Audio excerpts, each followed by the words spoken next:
Well, hello everybody. This is July the 3rd. I mentioned the date because I'm just starting to collect a series of clips to put together for this video, but the video won't be up for at least 2 weeks. I think it'd be around the 18th or so of July. So that will explain, when you're looking at some of these things, that they were actually started 2 weeks ago. What we're looking at here is some trays of perennial flowers that I've got growing. I haven't put any of them out in the gardens yet, but I will be doing that shortly. Rob, the old gardener guy in Finland, sent me 2 packages of seeds, and thank you very much, Rob. These are Bellis daisies, which I think is a biennial, but I'm not certain. Anyway, they don't bloom the first year, and I'm not sure if they continue to bloom or if they just bloom 1 year after you get them into flower. And I've never had great luck. I've tried them before. I love the things, but our winters are usually too harsh for them. But we're getting a lot more snow now than we used to get, so I'm hoping that under a heavier snow cover I'll bring them through this winter. And this is Deltoides. I have a hot pink variety of it that used to be in one of my flower gardens, and it is no longer there, but it escaped, and it's in the lawn everywhere. Usually in August it's in full bloom. I think this is a purpled variety, and I'll be putting those around in various places in the gardens. And these, I bought the seeds, I think, from Richter's. Aquilegia, and I cannot think of what the name now is for Aquilegia, the common name. But I think it is a species, wild variety, and I'm not certain what the color is supposed to be, but again, a perennial, and I'm not expecting it to bloom the first year. So Columbine has come to me. I didn't have to wait until the middle of the night. Columbine is the common name. Anyway, what I'm doing here today is planting some citrus. I tried last winter planting, I think it was kumquats seeds, and I didn't get a single seed to germinate. But a couple of people who watched my videos said that if I had removed the outer casing from the seed, I would have had better luck. So I have ordered more seeds, no kumquats this time, but dwarf Meyer lemon, dwarf mandarin, and key lime. I have 10 seeds of each. I soaked them overnight and removed the outer casing, which wasn't as difficult as I thought it would be.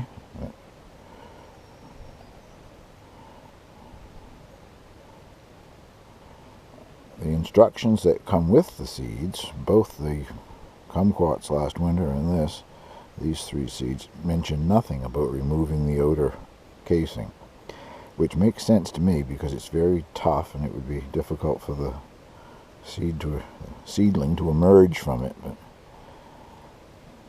time will tell here. The instructions that came with these, for planting them, suggested in sand and all that kind of stuff. Said up to 40 days for germination. Well, I'm thinking with the outer seed casing removed, we can cut that down to a shorter time frame, hopefully. Anytime you see my scrawl there on those tags, anytime I see my own writing or printing, I'm reminded of my favorite school teacher.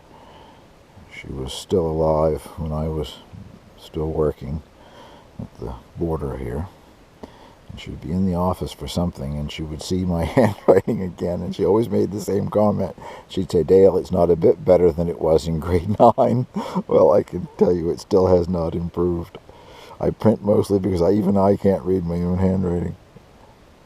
Well, I would just poke those down into the soil, and I think I'm going to put them in the hoopos where it's nice and warm. It's not too bad outside here in the daytime, but our nighttime temperatures are still going down to 12 or 13 degrees, which is almost typical for us in summertime. So if they should happen to come up before I post the video, I'll show you what's germinated and growing. I'll show you a couple of roses, which I know I've showed you before, but this is an old French rose called Rose Double Blanc de Corbea. and very, very fragrant, and talk about prolific. I mean, it just keeps coming up from the roots. This particular section of it has got to be 15 feet long and about 8 feet wide. It just keeps spreading. And last winter, horrible winter with all that snow, I've been convinced all spring that I lost this one. And this is my favorite rose, Henderson's Yellow, Rosa Fotidia hendersonii. And long story behind how I actually managed to get one. Not that they're that rare, but the breeder, I tried for several years to get one, and he always told me when I got there that they were all sold out, until finally one year he said, all I have is rooted cutting. I said, you just sold a rooted cutting. So that's what this started from over 20 years ago. But I haven't even been able to find the bush this spring, and I've looked a dozen times. Well, what happened is the large white one there, there's a bee enjoying them, the large white one, the snow had pushed it down over top of it, so that the yellow rose, Henderson's Yellow, is coming up in two locations. There's one back there, lost putting there all of its petals, but it's coming up in two locations in this rose bush. So now I'm undecided if I'll just leave it alone or if I'll prune some of that white bush away. But anyway, I'm relieved to see that I haven't lost it. Trying to show you some of the crown peas. They're an heirloom variety, and the seed company that I buy them from says they are a rare heirloom variety. And it's called the crown pea because of this. All of the pea blossoms are at the top of the vine in a cluster, like a crown. And aren't they pretty, pink and white? I just wish they had a fragrance like sweet peas, but they don't produce a lot of peas. I mean, each one of those blossoms will have a pea pod, but there's only like 3 or so peas inside of each one, so I can see why it's rare. Most people would prefer something that would produce more peas, but I'm just so pleased to see the flowers that I continue to grow them. The Alpine strawberries have started to produce. I've eaten one a couple of days ago, and it wasn't quite as ripe as this one is, but this is ready to pick. Fell right off the vine, actually. And they are so sweet and nice. Lots of blossoms, lots of little green ones. So I have hopes of getting a fair crop off of them for their first year anyway. I presume they'll be larger and produce more in coming years, but I hope to have enough to go on cereal soon. Well, time flies. It's now July the 14th, and I'm putting together the final clips for this garden video here. What I'm showing you now is I think we determined last year that it's a type of Floribunda rose.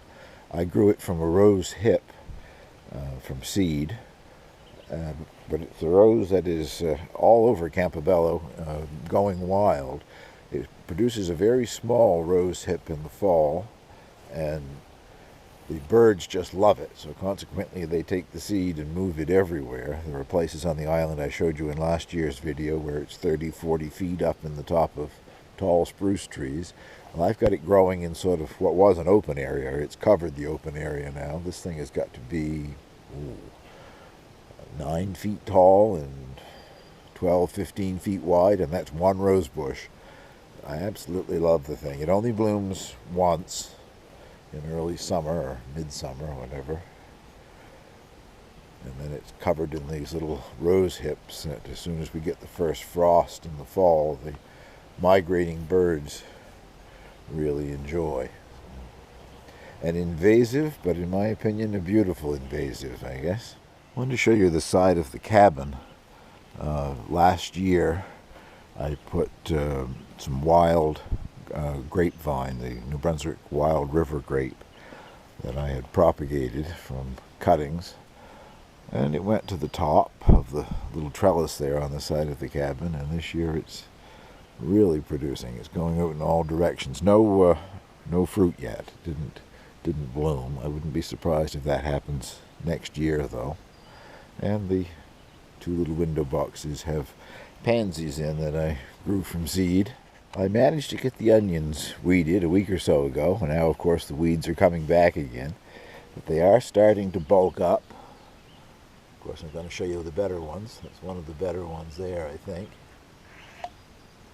I don't know if you recall or not, but I planted a couple of rows of carrots just down in between the couple of the rows of the onions, and they did not come up very well, but there are a few.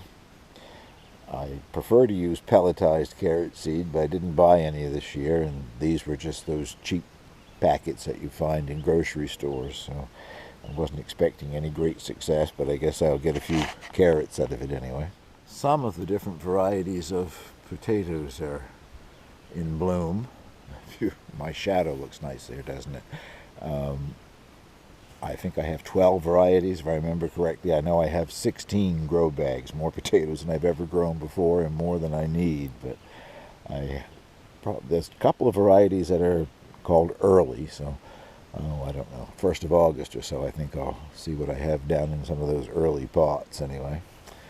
Beans are starting, the Meuch beans are starting to climb, and the leeks are coming along. Still relatively small, too small to do what I plan to do. I plan to thin them out by using some of the smaller ones, but that'll be a few weeks yet. Well, the garlic is going brown on the ends, and I don't know, I think it's too early for it to be doing that, but it's doing it anyway. I haven't removed the scapes yet. It's a hardneck variety, and I believe I'm correct in saying that scapes are normal on a hardneck variety. I'll have to clip those off today, I guess. I don't want to waste energy going into scapes. I haven't pulled anything yet to see what size of bulb is down there, but for some reason the ends are all going brown. I don't think it's been for lack of water. I've been watering regularly when we didn't get rain. Over here we have the Rapini, which is once again starting to bloom. I've had several meals out of it. I've got to get that clipped back today, I guess. And White Russian Kale, I've been enjoying that as well. And I have some purple top turnips, if I can find one down in there. Oops, snapping the leaves off here. Guess you can see that. Pleased to see those starting to size up.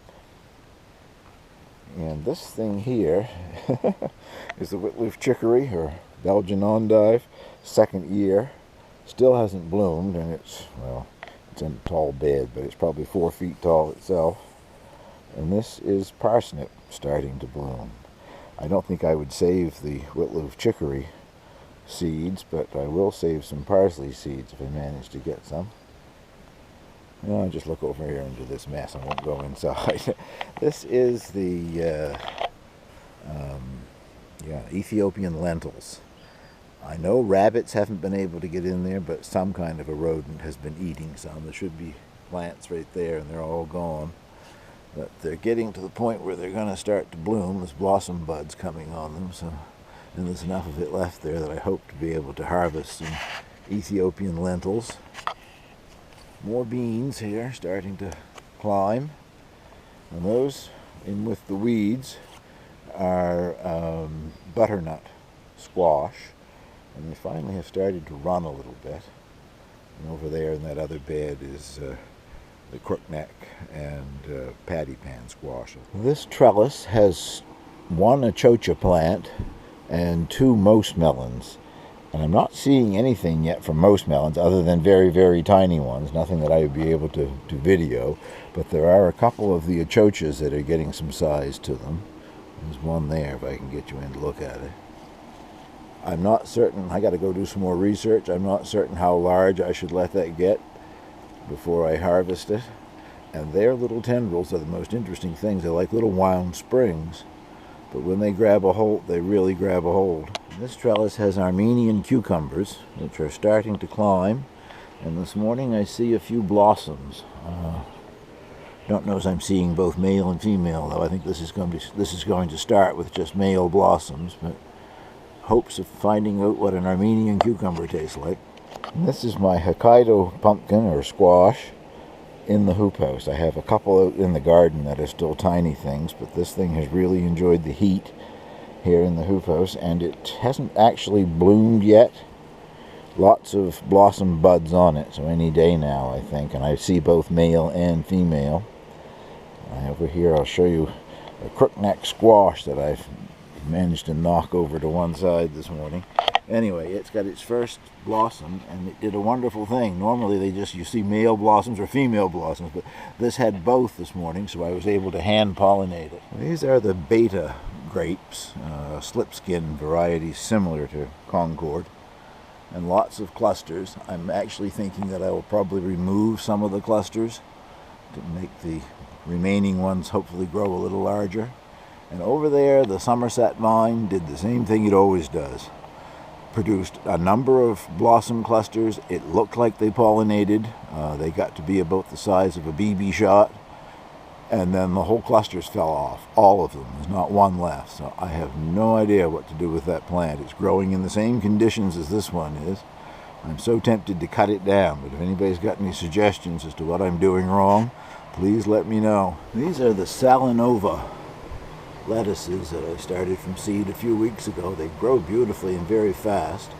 I have 3 different kinds this time. That kind of a green one, and this is like the red ones that I had previously. And then I have 3 of these kind of green ones. I don't have any idea what they call the different kinds, but anyway, just before I took this clip, I decided I'd pull a few weeds to make it look a little better. What I am pulling is these. That is a ground cherry. I haven't planted ground cherries in here in 3 years, and I still pull hundreds of them out of the ground. Talk about an invasive garden vegetable or fruit, whatever it is. Well, this is my what is it. I found this thing, if you saw my video last fall, growing in a gravel pit, sand pit, not too far from where I live. I'm convinced that it's not a wildflower. It's something that's escaped from a garden, and I keep thinking I should know what it is, but I cannot put a name to it. So I'll give you another chance. Nobody could name it last year. Maybe I've got subscribers this year that know what it is. It grows very interesting, in a very interesting way, always in bloom at the very tip. And those are spent blossoms down below. And when it first comes out, it's almost pink, and then it turns blue. And they're these little bell-shaped, upward-facing things. And all of this is more blossoms yet to come. Each one of these blossom spikes will be over a foot long by the time it finishes. But it's very interesting, and I'm glad I managed to get a seed and got it to grow again. I'll probably save some seed off it this fall, but I would love to know what it is. Now, I'm sure, as everybody knows, the thing that you plant as a beet seed isn't actually a seed. It's a capsule, a cluster of seeds. Last year I grew a variety that somebody managed to hybridize, that it is actually a seed. You very rarely get more than one seedling out of it. This year I switched back to an older variety, and once again I'll put the list down below of what I'm growing. Right now I can't remember what this is called. But I did it on purpose because I wanted to be able to do some thinning like I'm doing today to get some baby beets to eat and beet greens. I love beet greens. Perhaps should have done this a little while ago. I can't back the clock up. I got to do it today because I didn't do it earlier. Well, I won't make you sit here and watch me thin beets out, but this video is probably already longer than I want it to be. So thank you very much for watching. And if you have any idea what my mystery plant is, please help me out.